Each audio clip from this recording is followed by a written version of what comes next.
Como diría el escritor francés Victor Hugo, la arquitectura es el gran libro donde está escrita la historia de la humanidad.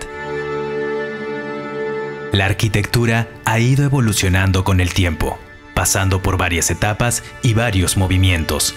El Perú no fue la excepción a estos cambios. Siendo un país milenario, cuna de varias culturas y civilizaciones, ha sido testigo de varias etapas en la historia arquitectónica. En el siglo XX hubieron muchos movimientos, incluyendo el moderno. El movimiento moderno es un periodo, una etapa histórica dentro de la arquitectura en el mundo y en la arquitectura peruana. Dentro del movimiento moderno pueden haber múltiples variantes y matices. Si quieres ubicarlo más o menos cronológicamente, corresponde a las décadas de 1940, 1950 y 1960. Viviendas, ministerios, oficinas, centros cívicos, hospitales, cines, bancos, entre otros. El movimiento moderno en el Perú abarca los años de 1945 y 1965, teniendo el mayor auge en la década de 1950.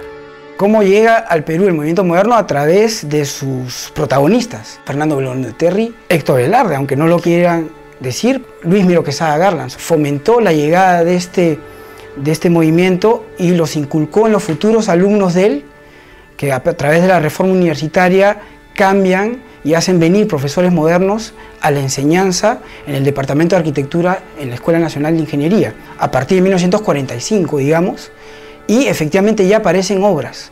La primera, una que debió ser la primera obra moderna en Perú, que es el Club Regatas Lima. Si vamos a hablar del siglo XX y de la década de 1940, ahí sí podríamos hablar que llega lo que entendemos como movimiento moderno, influenciado por las cosas que ya habían ocurrido en Europa y en Estados Unidos. Las obras de infraestructura social y obras de infraestructura industrial, como algunas fábricas, o algunos hoteles, o algunos mercados y vivienda colectiva para empleados, comienzan a mostrarse como producto de la modernización del Estado y producto de modernización de la ciudad. Y en paralelo, incluso se termina antes, yo diría, la Casa Huiracocha, que es la casa de Luis Miro Quesada Garland, que se convierte en Lima en el edificio emblemático, en el primer edificio como manifiesto de una arquitectura moderna, ¿no? Que se diseña en el 47 y se termina de construir en el año 48. Las construcciones del movimiento moderno son verdaderas obras de arte. Observarlas detenidamente es apreciar los componentes estéticos de dicha época, estilos que hoy en día no se encuentran. Damer y Guzmán traen de Europa esta versión que nosotros hemos llamado estilo buque, que son de esquinas redondeadas, de balcones, con tubo, con ojos de buey, ventanas redondas, por eso se conoció acá con el estilo buque. Hay muchos ejemplos, sobre todo en Miraflores.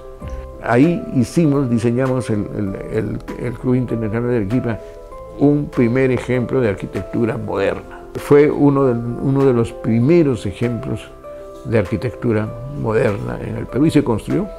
El hierro y el vidrio, el concreto armado va a ser el material adorado por el movimiento moderno, con el cual se realizan las obras más importantes de este periodo. El hecho de que sea una arquitectura honesta, que sea funcional, libre de estilos y que represente la modernidad, ¿no? la sencillez. El periodo del movimiento moderno arquitectónico en el Perú estuvo marcado por una serie de arquitectos de renombre, quienes diseñaron, proyectaron y construyeron edificaciones para distintos usos. El grupo más coherente y más contundente en la elaboración de estas ideas ha sido la agrupación Espacio. Y la agrupación Espacio estaba liderada por Luis Miro Quesada, que intelectualmente había escrito las bases para esta agrupación con el libro Espacio en el Tiempo. Uno de los más importantes símbolos de este movimiento es el edificio construido para el Ministerio de Educación, hoy ocupado por la Corte Superior de Justicia de Lima. Es un edificio diseñado por Enrique Seoane y ubicado en la esquina de la avenida Bancay, en Lima.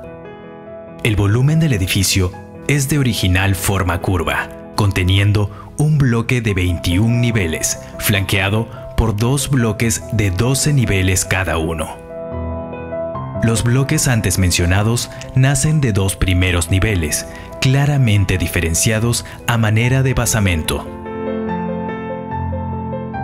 La expresión de los bloques tiene al muro cortina, pero incorpora elementos sobresalidos a base de bandas verticales, que le dan cierta similitud formal con algunos edificios brasileños de la época.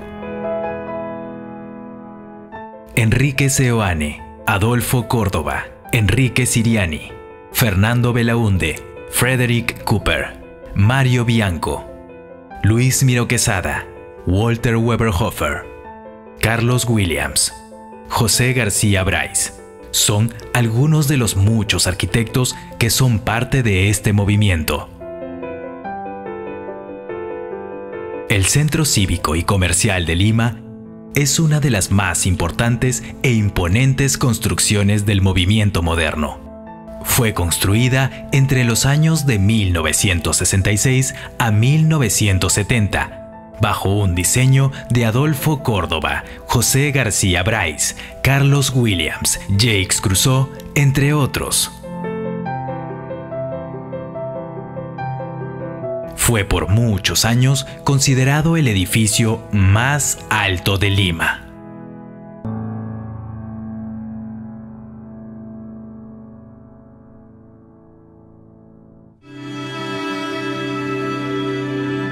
La Residencial San Felipe es otra maravilla que nos dejó el movimiento moderno, dividida en 2 etapas. La etapa 1, construida en 1964 por Enrique Siriani y Mario Bernoulli, está conformada por 4 torres de 14 niveles cada una. Córdoba manifiesta que el rigor geométrico del planteamiento genera un orden y unidad de gran abstracción, que logra su estado más elevado en el ágora. Fernando Belaúnde Terry, pues lo trae a la Junta donde se hace todos los proyectos de vivienda en Lima y para el periodo de Belaúnde en el poder, y allí va a hacer pues las residencias vecinales, las unidades vecinales, en la segunda fase, introduciendo la tipología del dúplex, ¿no? Y de ahí pues la Residencial San Felipe, que va a terminar desde París, porque empieza en 63, ¿no? Y la termina realmente su socio Jacques Cruz y el otro socio Jorge Páez. Tiene 2 etapas que se ven. La etapa primera, que es el diseño principalmente de Siriani, no exclusivamente de Siriani, es principalmente de Siriani. Fue el jefe del equipo, en el cual estuvo también Mario Bernoulli y otros más, que es una solución muy dura, muy clara, muy neta. Son 4 torres, un patio al medio que se llama ágora, unas derivaciones. Lindo diseño, para mí con un efecto fundamental, demasiada área de circulaciones, además circulaciones siempre por escaleras, con lo cual no puede vivir ahí una persona que use silla de ruedas. Un sótano que encarece enormemente y una estructura moderna, muy atrevida, muy interesante, pero muy cara, porque de una estructura central vuela todo para tener la ventana corrida. Lindo, precioso, como estructura, como solución, pero muy cara. La segunda etapa se compone de calles aéreas, edificios y torres dúplex. Fue construida entre los años de 1963 y 1965, bajo el liderazgo de Jacques Crusoe, Víctor Ramírez, Jorge Páez, Luis Vázquez y Víctor Smirnov. La Residencial San Felipe es uno de los pocos edificios de este periodo con un buen estado de conservación. Edificio Ferrand, Edificio Fénix y Edificio Wilson, situados entre las avenidas Wilson, Cepita y Quilca. Diseñado por Fernando Belaúnde Terry en 1947, el edificio Ferrand es una construcción de 8 pisos dedicados a tiendas de exhibición, almacén de automóviles y oficinas.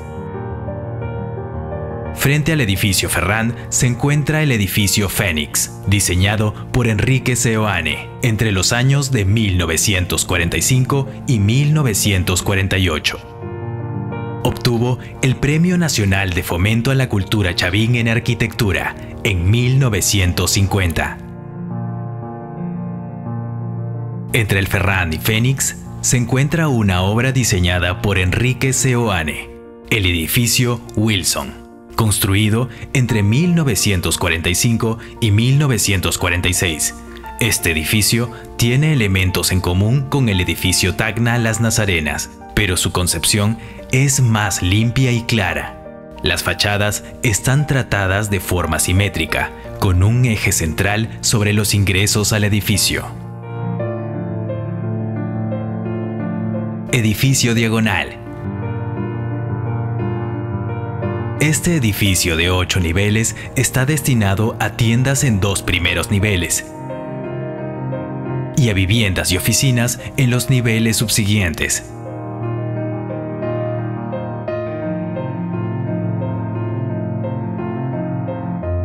El edificio El Pacífico, la más reciente adición al panorama de la inigualable ciudad de Miraflores, viene a embellecer aún más el corazón comercial de la que está llamada a ser una ciudad de gran importancia en el futuro próximo.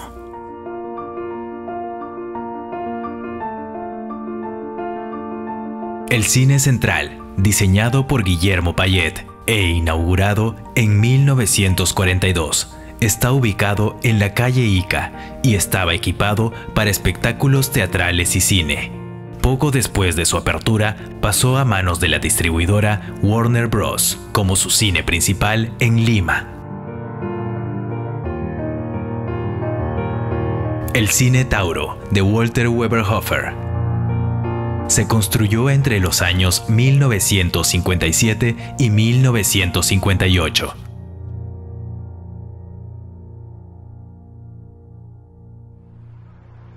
El Ministerio de Cultura tiene políticas de conservación del patrimonio arquitectónico arqueológico, virreinal y republicano, mas no de la arquitectura moderna.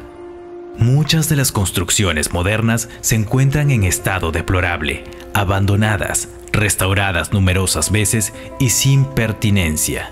Solo algunas conservan su estructura inicial. Tenemos al Instituto Nacional de Cultura, el INC, que los protege, ¿no? Pero en realidad no los está protegiendo. ¿Cuántas veces ha pasado de que viene un inversionista privado, por ejemplo, y quiere comprar una casona o alquilar una casona en Barranco, en el centro histórico, y quiere hacer un restobar o un hotel boutique o un centro cultural, y el INC le pone tantas trabas y tantos peros y peros y peros y peros que al final se compra la casa al costado que no está protegida, que no es patrimonio, la derrumba y hace algo de cero? Entonces, ¿qué está haciendo el INC para que estos patrimonios sean protegidos de verdad? En ese sentido somos muy coherentes, desgraciadamente, ¿no? Entonces, si uno no valora cuestiones tan incuestionables, digamos, como la arquitectura precolombina o colonial, que ya son patrimonio histórico de la humanidad y han sido reconocidos, muy difícil que se convierta un edificio moderno en patrimonio cultural del Estado, ¿no? Entonces, primero hay que hacer el concurso de arquitectura, después cuando se tiene el proyecto permeado hay que hacer el concurso de la construcción. Y se quiere hacer al mismo tiempo, eso está mal. Aquí en la arquitectura se mezcla, y se mezcla porque no se tiene el concepto de la arquitectura como obra de arte. Para empezar hay que hacer una reforma de pies a cabeza del INC y de los responsables. Hay que traer gente capacitada, hay que copiar modelos europeos. En París, tú vas a París hoy día y ves un edificio de hace 100 años, donde literalmente derrumban todo el edificio y apuntalan la fachada solamente y es un edificio nuevo por dentro. Entonces es una cuestión de interpretar qué cosa es proteger, qué cosa es mantener, qué cosa es lo ideal para el patrimonio, ¿no?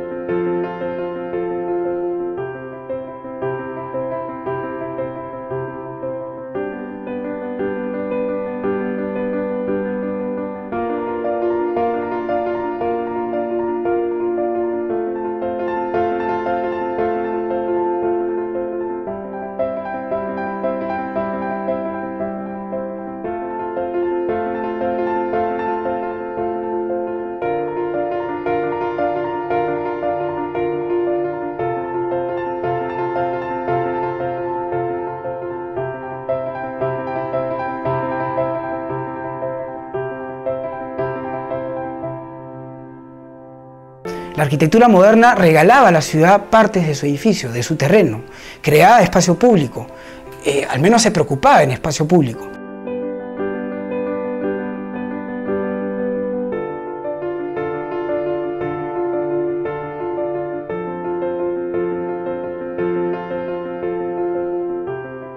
La modernidad, el proyecto modernizador y el movimiento moderno son huesos difíciles de roer.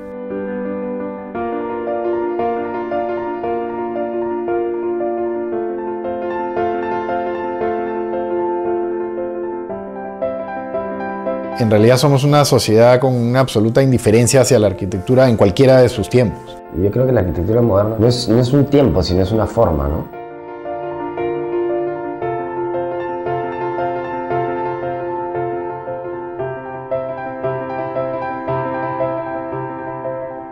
Es decir, este envoltorio, esta construcción, es nuestra tercera piel que nos protege de los rigores exteriores. Esta es nuestra segunda piel, el vestido, y esta es la primera piel. Las construcciones de este periodo son de gran calidad estética y funcional, pues han sido diseñadas por maestros de la arquitectura peruana. Obras que, sin embargo, no se encuentran protegidas por ninguna legislación. No son consideradas históricas. La historia ha sido distinta para cada edificio. Algunos se conservan en buen estado gracias al esfuerzo de sus propietarios, como el edificio El Sol, el Diagonal y El Pacífico, o la residencial San Felipe. Pero por otro lado, hay los que lamentablemente han sido remodelados en su totalidad sin respetar los diseños originales, como sucedió con dos símbolos de este periodo: el Aeropuerto Internacional Jorge Chávez y el Estadio Nacional. Han habido importantes pérdidas también, ya que algunos edificios han sido demolidos, como es el caso del Banco Comercial o el edificio Limatambo, cuya existencia icónica era parte de nuestra memoria en la ciudad.